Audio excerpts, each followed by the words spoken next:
So, this is a happy birthday to me, my 50th birthday, in fact. And I really wanted to do a long cross-country flight on my birthday, so I'd planned a good route, taken the day off, and the weather wasn't looking too bad in the days leading up to it. But on the morning, as you'll see, it wasn't quite as I would have liked. And this video is really to show everybody, including pilots, that sometimes you need to make decisions or judgment calls based on safety.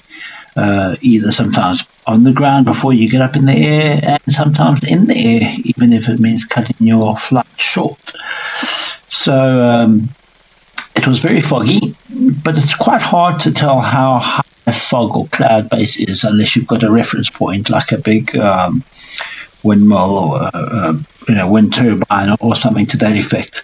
I have a bridge nearby which was clear all the way from the bottom to the top, and some trees in the distance, which I'll show you as well. And those were my reference points to be able to take off. There you can see the bridge in the background. It's clear bottom to top, so I know at least that high is going to be clear. So I go for my inflation, do a little takeoff, dodge the rubble there. I don't know why I took off right by the rubble.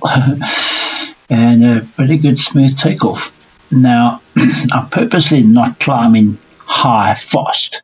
There's another reference point. I want you to just keep your eye on those trees. I'll talk about them later. So I'm staying pretty low to the ground, not climbing excessively fast because I want to just check out the conditions first, because on the horizon it is looking a little bit murky, but still not too bad. It looks like I'll go fly. But as I get higher, I'm probably only at 50 feet here, 70 at the most. It doesn't really show on camera, but it's starting to feel pretty white and closed in, and things on the horizon are starting to get white. So I'm probably close to 100 feet now, and I'm starting to lose all visibility ahead of me. It's going very quickly. In fact, if you look to the left now, you probably won't see those trees anymore. And I'm barely at 100 feet.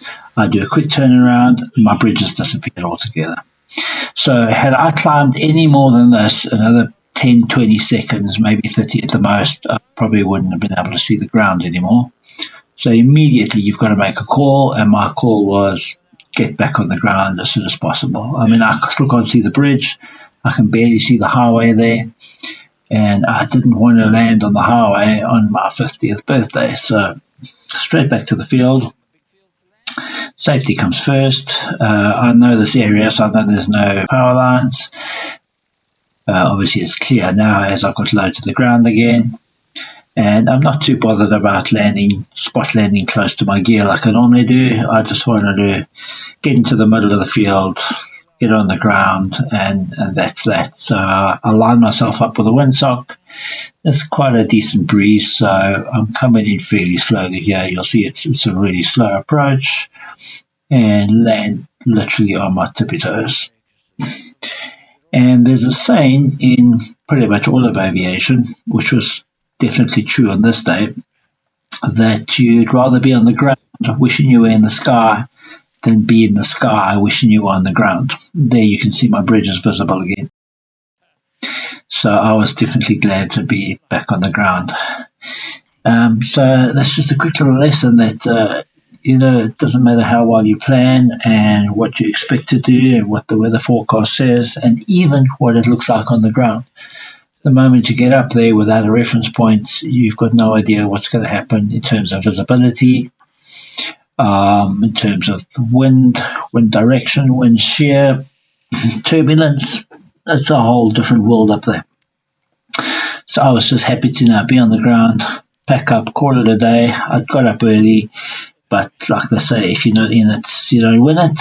And it was a takeoff and a landing nonetheless. So what's this all about then? Got myself on a trip to Iceland in June, a paramotoring trip. So this is going to be my 50th birthday present. I'll be making this very flight over this very waterfall, amongst others, through the hills, through the volcanic structures, and flying over the black beaches. yeah, let's look forward to that. Happy 2025, everybody, and fly safe, make good decisions.